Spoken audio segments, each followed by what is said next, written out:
Hello, everybody. Welcome back to another episode of Joe Patrick on Football. A pretty special episode today as we get to react to the news that Kevin Stefanski is the new Falcons head coach, succeeding Raheem Morris, and hopefully leading the franchise to much better things than what Raheem Morris led it to, which was 2 8 and 9 seasons.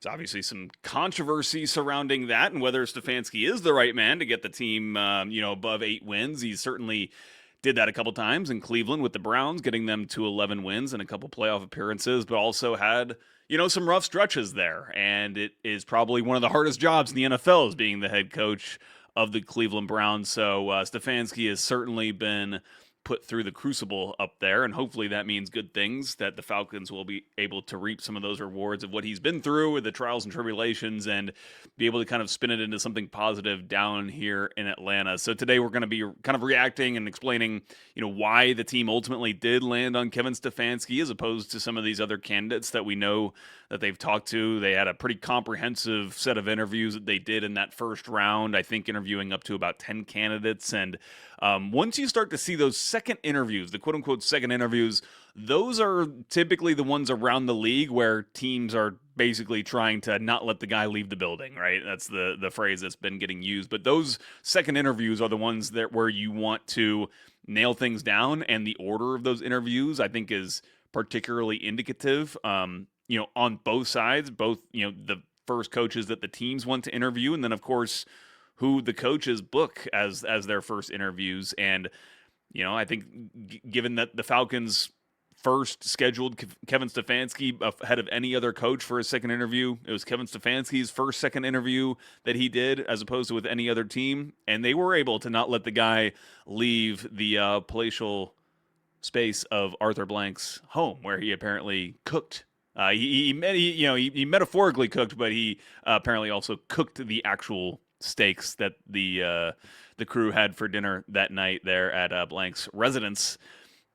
And and then we're gonna say, talk about what it means, because obviously a head coach has tons of ramifications for every player, really, but obviously specifically, and today we'll focus kind of about the offense. But let's talk about Kevin Stefanski. First of all, why hire him? Well, he's going to be. Well, we don't know he's going to be the offensive play caller. I assume that he's going to be the offensive play caller. We'll obviously get more information on that when he gives his first press conference. Would I think raise considerable questions if he's not calling plays for this team next year, and we do not yet know who the offensive coordinator is going to be.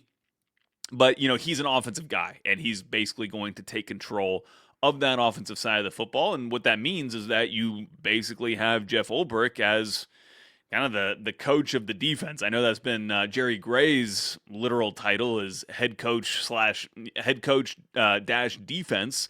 But, we all know Jeff Ulbrich, the defensive coordinator, is the one who has helped form the vision of what this defense is, help bring in some of those players, advocated for them to be drafted or signed, and obviously did yeoman's work with them last year, getting the team to second in the NFL in sacks overall. And then it was announced today, we're recording this on Monday, January 19th, that Jeff Ulbrich will be retained as the Falcons defensive coordinator. So maybe one of the positive aspects that you hired Kevin Stefanski for has already been solidified, and the fact that you get to then keep Jeff Ulbrich. I don't think it's all that surprising that he stays. Obviously we heard from Arthur Blank in his end of season press conference that it was something that he was going to, strongly recommend to the coaches that they talked to, that they keep Jeff Ulbrich as the defensive coordinator. And of course they did talk to some defensive coaches during this interview process. And the more I kind of saw this turn, it felt less to me like a recommendation and more like we're keeping Jeff Ulbrich. How do you think about that? How do you feel about that? Especially if you're a defensive coach, how do you feel about Jeff Ulbrich staying as the defensive coordinator under you? Is that something that would be feasible? I would imagine that was more the tenor of the conversations as opposed to, we'd really like you to keep Jeff Ulbrich, but we'd be open to other options. I think they wanted to keep Jeff Ulbrich, and I think that he obviously has a great relationship with the organization, with Arthur Blank. I think there's a lot of trust there in that in that relationship that we've talked about before, and I expect him to get on well with Stefanski, and for this defense hopefully to keep rolling.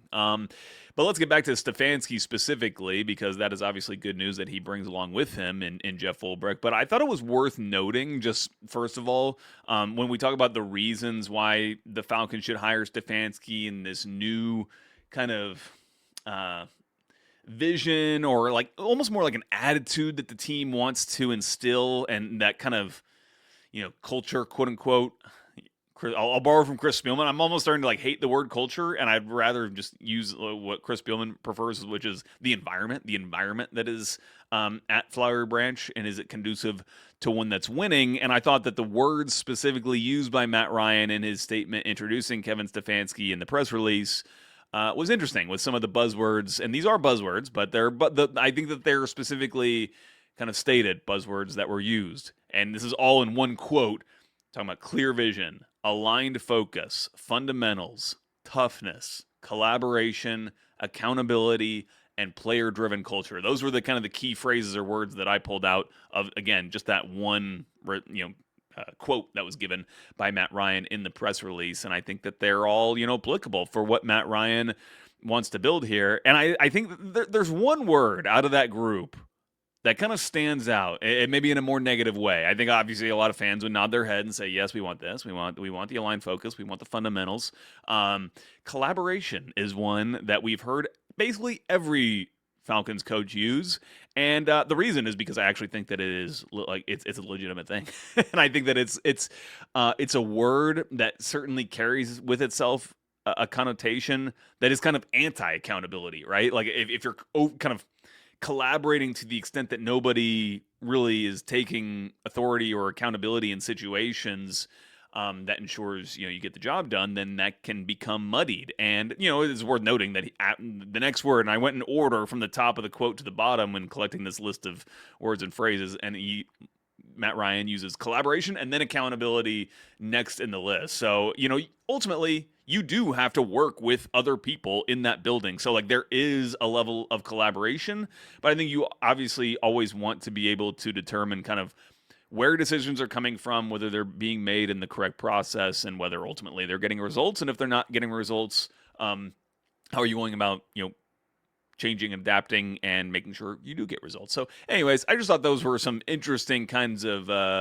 just a little bit of foreshadowing into what I think we're going to start to see more and more of, the team kind of emphasizing with their messaging some of these things. And I think we're already starting to see in some of the communications that are coming out from the team, whether that's a press release or some of the things that they're posting on X.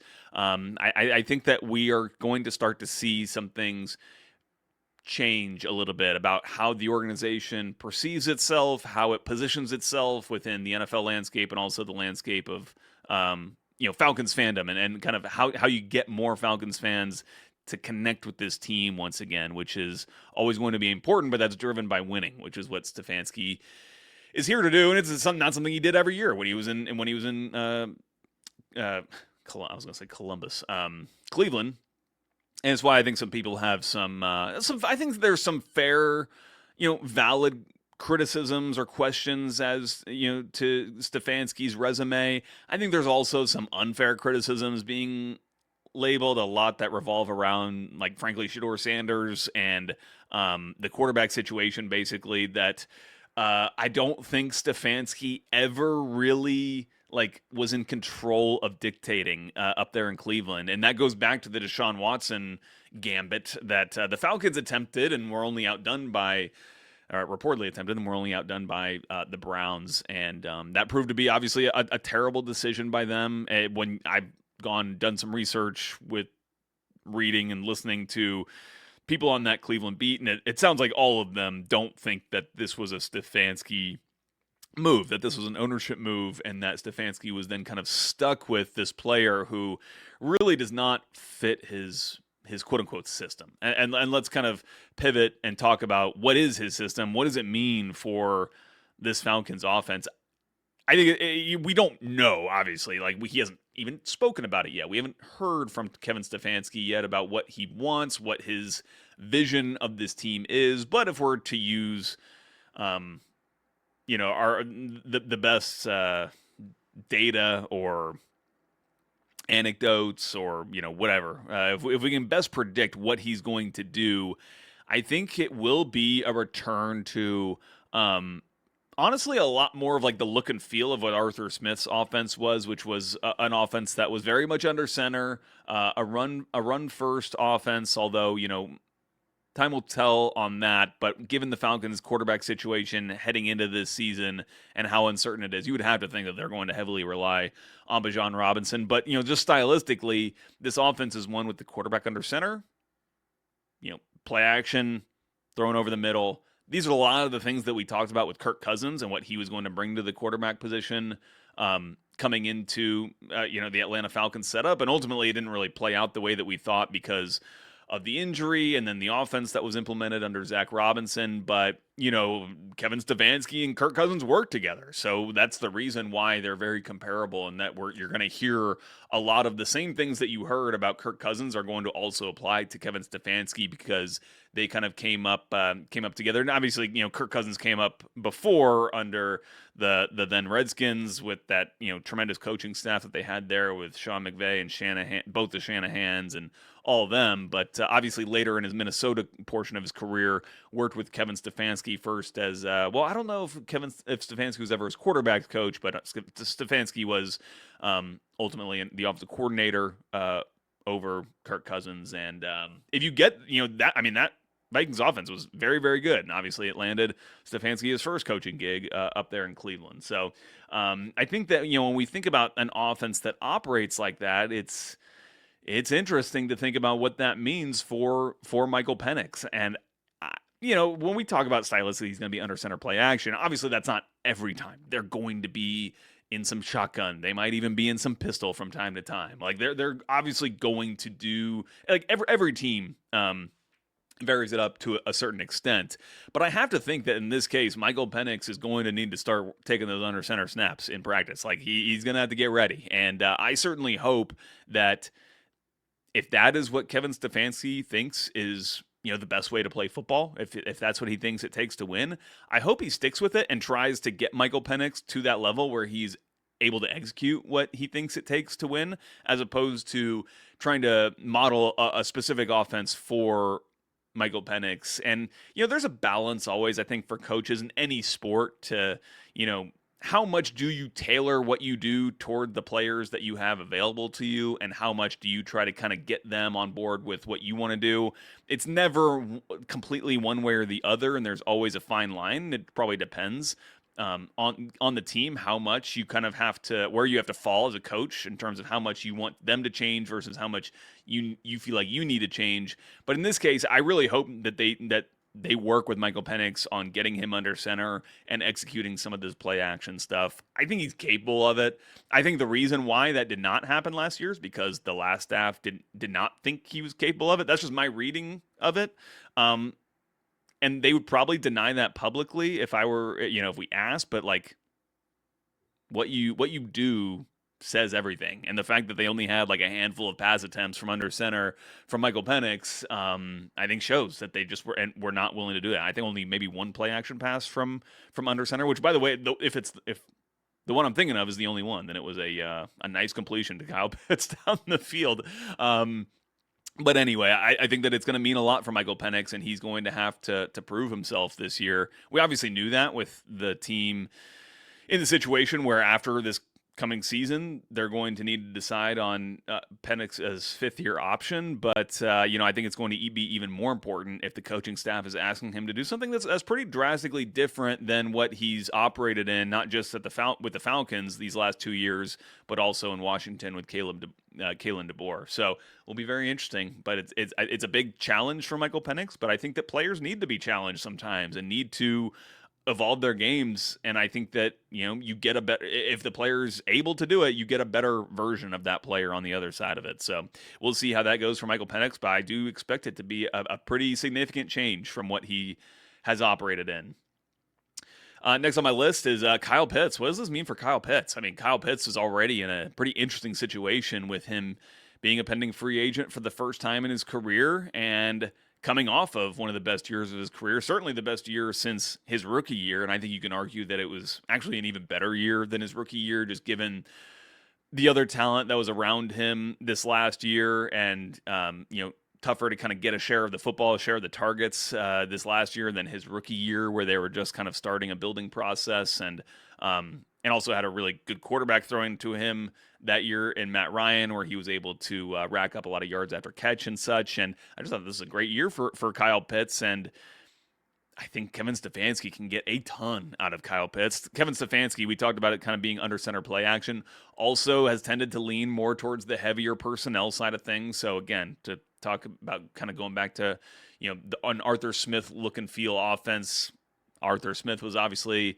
that kind of coach, and most of the offenses in the NFL that previously were 11 personnel teams are moving more and more towards these heavy personnel sets. We're seeing it a ton in Kansas City. I believe LA has gone more, is using more two tight ends than they've ever used. In fact, I know Sean McVay, if you guys listen to the Play Callers podcast series that was done by Jordan Rodriguez at The Athletic, I think it was a couple years ago now. They interview McVay in that series, and he says basically that his offense was always supposed to be a 12 personnel base offense. And he really only kind of adjusted it when he got to LA, and he realized that they didn't really have that personnel to run it how he wanted to. But that's the cycle of the way that the tactics of the game move. Right now, teams are playing two high safeties, protecting over the top, not getting beaten deep. And so now, what are the teams' offenses doing to combat that? They're getting heavier, and they're running the football, and they're trying to make defenses bored, basically force them to break from this very conservative approach, and then for teams to be able to hit them over the top. But it's becoming more and more difficult to do. And so I think that if you are running those kinds of personnel sets, I mean, Kyle Pitts that's why he was valued so highly by the Falcons initially, is because they were building a team like that. And if you're playing with two tight ends, you probably want one of them to be able to be, or to be a more athletic type, to be one that can win in some one-on-one situations if they have favorable matchups, like if they have linebackers, if they're going up against linebackers. And Kyle Pitts is certainly one of those players. Kevin Stefanski got a ton out of a player like David Njoku, and I think Kyle Pitts, when he's playing at his best, is a better version of that than David Njoku. So does that mean the Falcons use a franchise tag on Kyle Pitts? Does that mean they sign Kyle Pitts? I mean, Stefanski is going to be here for a good period of time. Does he see Kyle Pitts as a kind of key pivotal player for him that he would like to keep around? We don't know, but it will certainly be interesting to see. And I think that if they do decide to fully extend Kyle Pitts or just keep him around for a year, I don't think it's going to be a situation where they just kind of keep him around for trade bait, basically, which is kind of how I envisioned it initially when the conversation about Kyle Pitts potentially being a franchise tag candidate first cropped up. I kind of just visioned it as a way to get something for him and not just let him walk out of the building for free outside of the compensation. But, I think Kevin Stefanski would have a real plan for Kyle Pitts, potentially. We don't know. We don't know exactly what that looks like, but we'll obviously learn more here soon. But it certainly is exciting to think about what it could be. Also exciting to think about, what the future of this offensive line is for this Falcons offense with Stefanski coming in. Now, I know a lot of Falcons fans are going to be sad to see someone like Dwayne Ledford leave the organization. Dwayne Ledford, I don't know if he's been officially released at this point or not, but he's obviously been the Falcons offensive line coach since Arthur Smith has gotten here and done a tremendous job with some of these guys, and has helped develop Chris Lindstrom into being a perennial all-pro type of right guard, and someone who has really drilled this offensive line incredibly well on being that outside zone team. Unfortunately, I think it's pigeonholed them a little bit in terms of what this offensive line is actually able to execute and what they're good at. They're very good at that outside zone, but I find them to be quite underwhelming in a lot of other aspects. Some of these kind of gap schemes that they want to run, they're just not really the kinds of offensive linemen that can push you off the line of scrimmage. They want to get they want to be athletic. They want to get horizontal. They want to move you in that way. And Kevin Stefanski brings an offense that does that.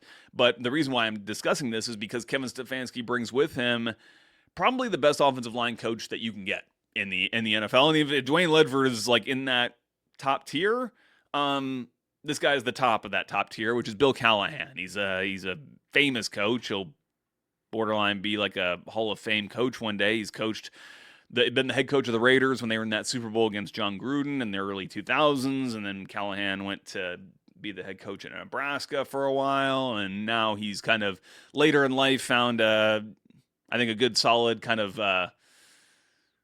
what do you call it, life position, I guess, as just like an offensive line coach. He just wants to coach offensive linemen, not have to deal with any of the media or in college the recruiting or anything, and he's perfectly well suited to it. I mean, he's coached countless like perennial all pros like Chris Lindstrom. I mean, the guy is incredible. He's worked with the best of the best.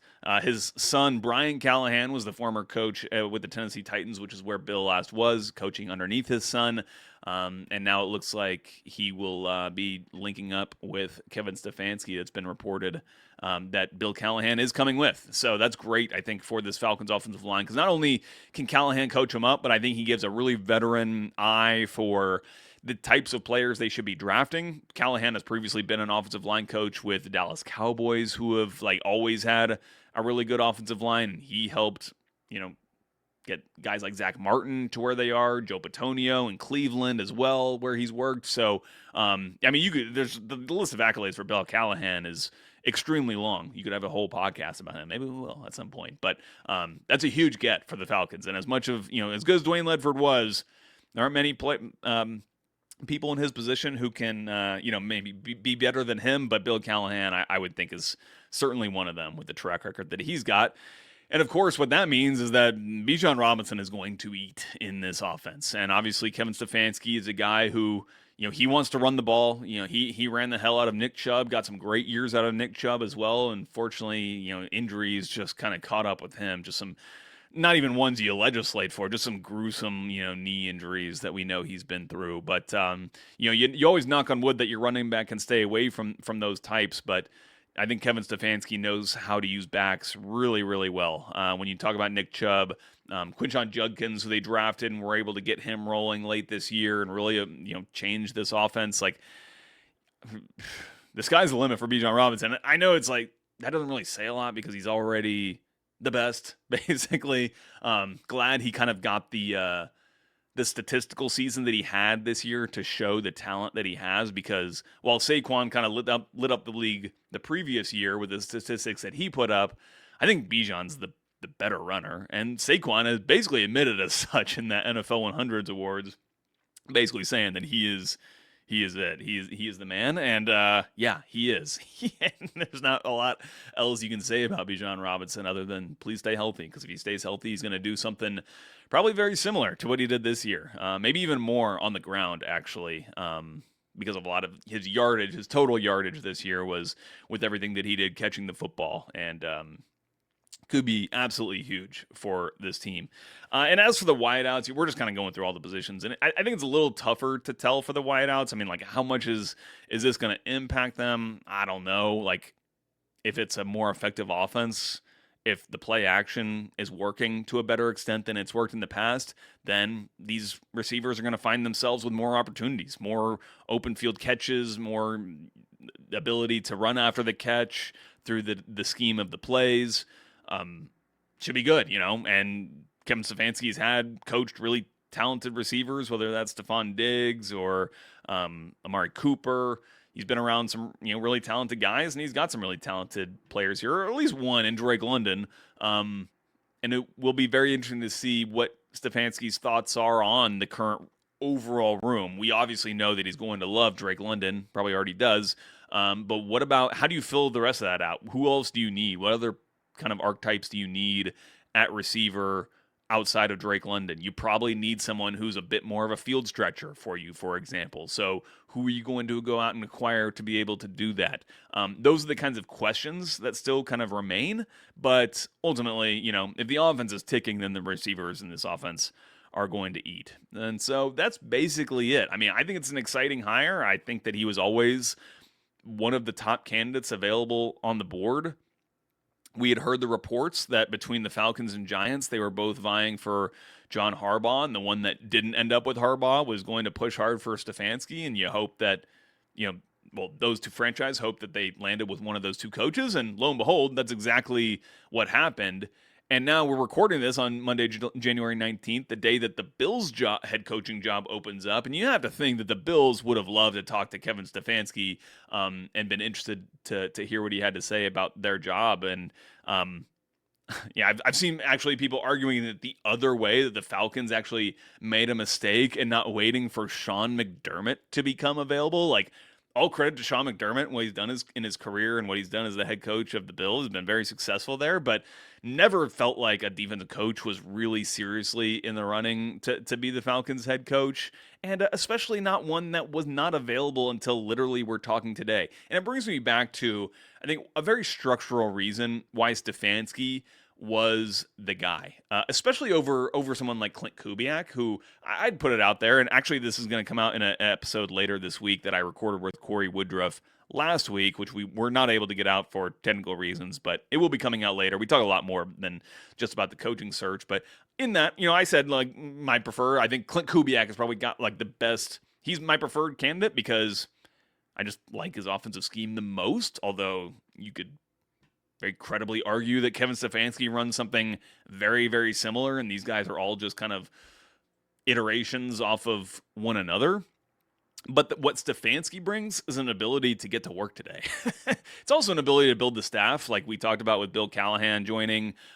Lot harder for a first-time head coach to get guys to convince them to, come, be a head coach or to be a coach under him. A lot of those guys end up tending to get their first roles in those coaching jobs, like the offensive coordinator, defensive coordinator, et cetera, et cetera. But the other thing is, like, again, he's able to start work today. Clint Kubiak, you might not even be able to get him into the building. And like, let's say the Falcons had talked to him.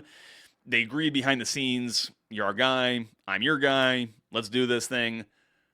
But Kubiak's got to go coach in the Super Bowl, which it looks like they'll probably be getting to at this point. Well, at that point, you're not getting Kubiak in the door until, what, early-ish to mid-February? And then after that, like, he's got to get a staff together. You've got Senior Bowl stuff going on. By the way, this team is, as it stands right now, they're still without a GM, so they're still trying to fill that role. Like, this is an organization that has really cleared out a lot of the spots. And you have to, like, just get people in the building to start doing work to try to build, a scheme, philosophy, et cetera, get all that, a staff, get all that together so that you can hit the ground running when the time comes. And Kevin Stefanski gives you the best chance to do that, even more so than Clint Kubiak. So I think it's a good hire. Will it be successful? None of us know. But, clearly one of the most qualified candidates that was available in this cycle, which is turning into a huge cycle now. I believe 10 teams will be with new head coaches going into next year. So an absolutely crazy NFL coaching cycle. We made it through it. Again, stay tuned later this week for our episode on Joe Patrick on Football with Corey Woodruff, where we talk more about kind of not just the coaching cycle, because we recorded it last week, but we reflect back on the season, the Falcons season, kind of unpack that a little bit, talk about what went wrong, what went slightly right, maybe more wrong. No, we talk about a lot of stuff. It's wide-ranging, and if you know Corey, it means we get real philosophical with it. So, I love those kinds of conversations. I had a great time. So, definitely stay tuned for that one.